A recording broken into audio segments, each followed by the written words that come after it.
Hey, Dr. John. How are you? I'm good. Are you calling me back because I gave you horrible advice last time? No, you gave incredible advice, actually. All right, good. Phew. All right. So how are you doing? So I was doing really, really well till Easter. Okay. What happened at Easter? And so we met right after, like a couple days after I called you, and it was wonderful. Oh, Like you and this guy, you and Yes. your late friend's ex-husband. All right, I don't know if you call him ex, Yes. but her. Okay. All right. So y'all met in person. We met in person, and we had talked even before meeting, but he was very much wanting to be in a relationship. And we had talked a lot about, are you sure you're ready? It hasn't been a year yet. And he had already decided before we started talking that he was ready to move to a different location. He was ready just to kind of start life over, fresh start kind of thing. And so for him, when we started talking, everything kind of started falling into place.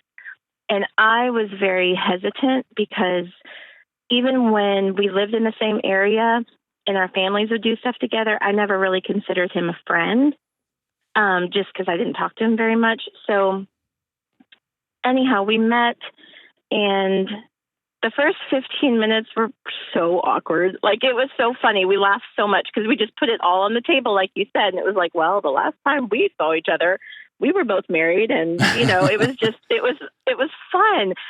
But, so behavior was consistent, talking was consistent, and I decided I really did want to be in a relationship with this guy. He's an incredible man. I know. Did y'all so kiss? Gross, right? Gross. We Okay. so kissed. Yes, we kissed. I'm going to stop right there. I've got so many more questions. But all right, so keep going. So y'all are in it to win it now. Yes, and he started looking for jobs in the Middle Tennessee area. Okay. And wanting to move here. We told the kids that went better than expected, still hard, but better than expected, very much moving forward. And then Easter happened, and everything just came to a halt. And when I tell you every GPS pin in my body was going off like the 4th of July, I was terrified. What happened? And I had told him before, he just stopped talking to me. And I had told him when we first started talking, like, if we get in a relationship, one thing I am so scared of is the rug being pulled out from under me, because it's been so many times. And so when he stopped talking, that's how I felt. And reached out to a couple mentors. We talked, and they said, the anniversary of her death hasn't even happened. It's coming up. It's awful. It's on Mother's Day of all days this year. And just back off, give him some space. So I did. I reached out to him one last time. I said, I'm just going to give you space to grieve right now. I'm here. I love you. I want to help you. And you're already saying I love you? Oh, yeah. Damn, Gina. All right, so wait, hold on. Yeah. So did he cut you off completely and just ghost you, or did he start saying things like, "Hey, I'm really struggling with my ex. I'm grieving," like, or did he just stop responding to anything? He stopped responding, and so you even saying, "Hey, want to grieve?" I know you're grieving. You were just fishing. You were just guessing. Yes, exactly, because he didn't really address it, and so on Wednesday, 4 days later, he sent a voice message and said, thank you for giving me some space. It's actually been a much easier week than I thought. I've gotten lots of rest, spent time with the kids. And I was like, okay. And I sent a voice message back. That's wonderful. I'm glad that's happening. I'm praying for you. You're an incredible dad. I'm so proud of you. I love you. I'm here. Didn't really hear anything again until Saturday morning, when he sent a voice message again. And he said, I've been talking with the kids. They don't want to move. I'm realizing all the feelings I had for my wife are still very strong. I've really enjoyed time with you. And that's kind of it. Like, thank you I know this week has been hard on you. Thank you for your prayers. that's it. So I texted him back and I said, I'm very confused right now. Can you please clarify what you meant by that? And it's Wednesday afternoon. I haven't heard a single thing. Yeah. So hold on. what I'm wondering, hold on. You're wondering, right? He just broke up with you. That's what that is. So this isn't grief. No, it's not grief. No. And he did it in a very cowardly way via voice text. Yeah. I'm sorry. That's what I was afraid of. I'm sorry. Because I was holding on to hope that once the anniversary is past, that he would start to see through the mist and realize she isn't coming back. He's ready to move on. No, it's not that. I mean, he told you this has actually been a pretty good week. I think he was telling you, I'm not really grieving. I'm doing okay. Oh. Okay. Well, that's... Hold on, don't just run by it. It's heartbreaking. I'll sit here with you for a second. I hate it.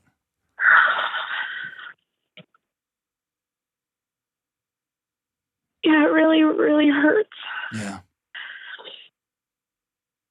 Because I let myself... How I feel right now is...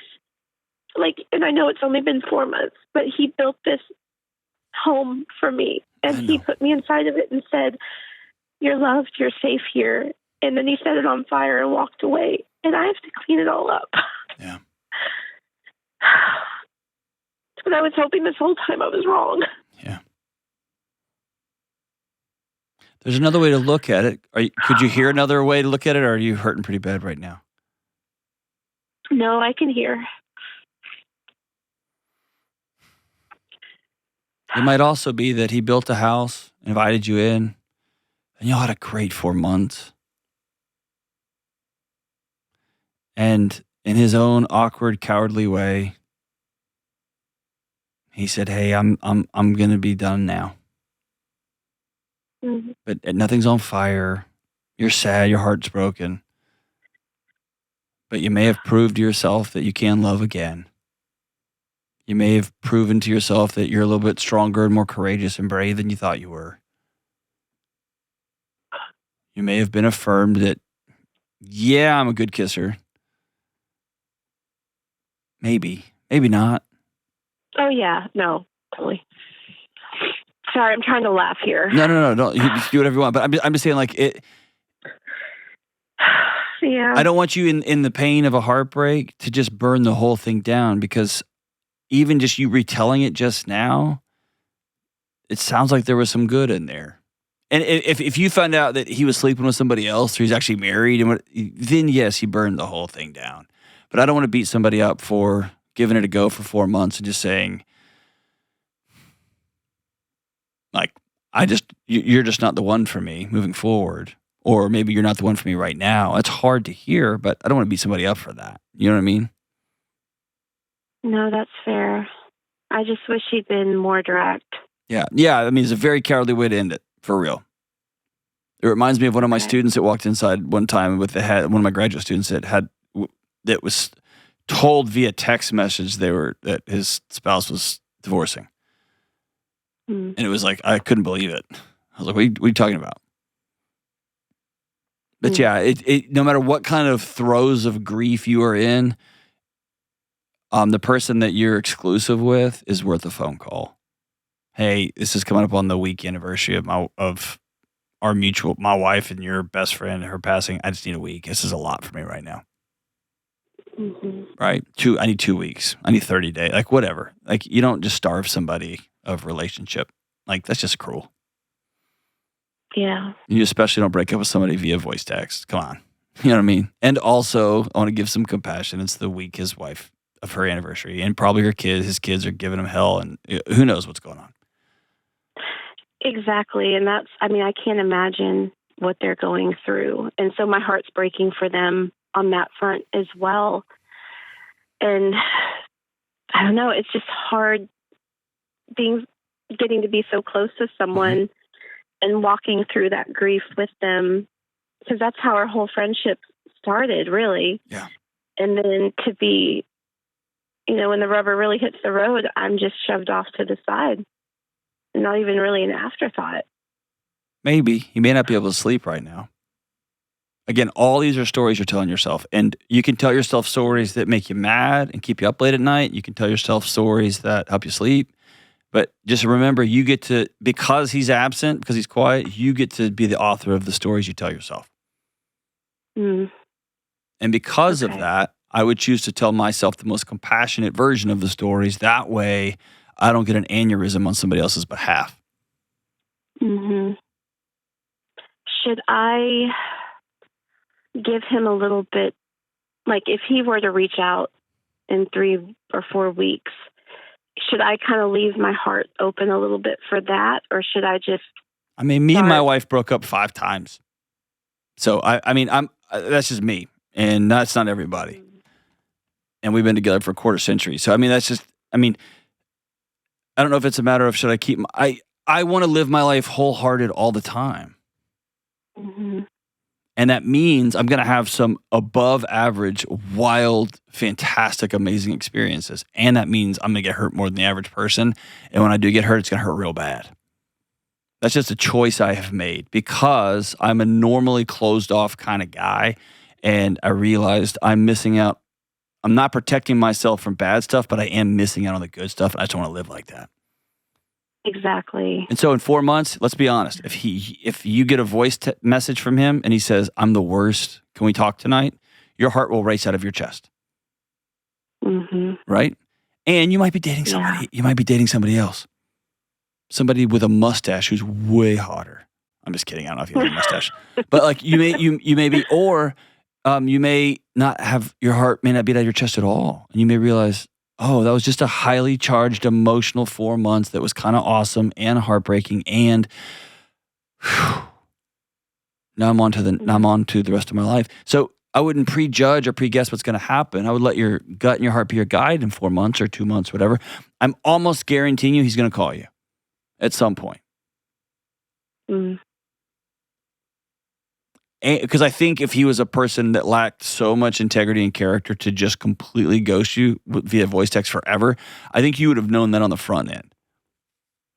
And that's the thing. Like, I knew enough from his wife that he's an incredible man. Yeah, exactly. And so that's part of why this is just so completely just confusing for me right This now. is going to shock you, okay? And this is like really recent data. Some men don't know how to handle their emotions very well. Mm. Yeah. It's rare. It's rare. But I'm trying to imagine somebody who has fallen in love with his deceased wife's best friend, gotten to making out in the whole shebang, and his kids are sobbing, saying, "How dare you, Dad? You're abandoning us. You left us. You're going to move. What? You're going to be a terrible granddad." Plus, he's getting all these texts from people who put a little asterisk on their calendar, like, "So sorry about Janet," or whatever your friend's name was. Like, that's just a lot. Mm-hmm. In his own fun. If what you know of him over the last 2, 5, 10, 20 years is that he's a good man, then the story you get to tell yourself is he's a big, tall, proud man that stood up and found himself completely underwater. Yes. And I'm going to tell myself that story because that's the most compassionate version I get to. And that's going to let my heart rate not get up too high. And I'm going to go about my day with my heart broken because I wish he was still calling me. Or we've had a lot of conversations about grief. I wish he would grieve with me too. Because by the way, this is your 1 year anniversary also. Yes, it is. And yeah, we're a day apart. Okay, so make sure you write. No, you lost your friend a year ago, right? No, I did, but my divorce was finalized Yeah, the day all of it. before she died. But I'm saying Yeah, everything. all of it. Yeah. So I want you to write her a 1 year letter. That's a good idea. And tell her you made out with her husband. Yeah. But write her a 1 year letter. Don't tell her that. Leave that out of the letter. That'd just be weird. Yeah. But I want you to mark this moment for yourself too. It's a big moment for you as well. Okay. That's a good idea. And call a couple of girlfriends and be truly break up sad. And when somebody breaks your heart or they don't call you back or they say, hey, it's just not a good time, or I really gave it a run and you're just not my person, there is no other feeling to feel other than heartbroken. It's sad. And that's not a bad feeling. It's a bad feeling. It feels bad, but it's not a wrong feeling. It's not a pathology. It doesn't mean something's wrong with you. It means your heart is ticking and your life is full and you're living full-hearted and wholehearted. And, well, son of a gun, he broke my heart. That's what that means.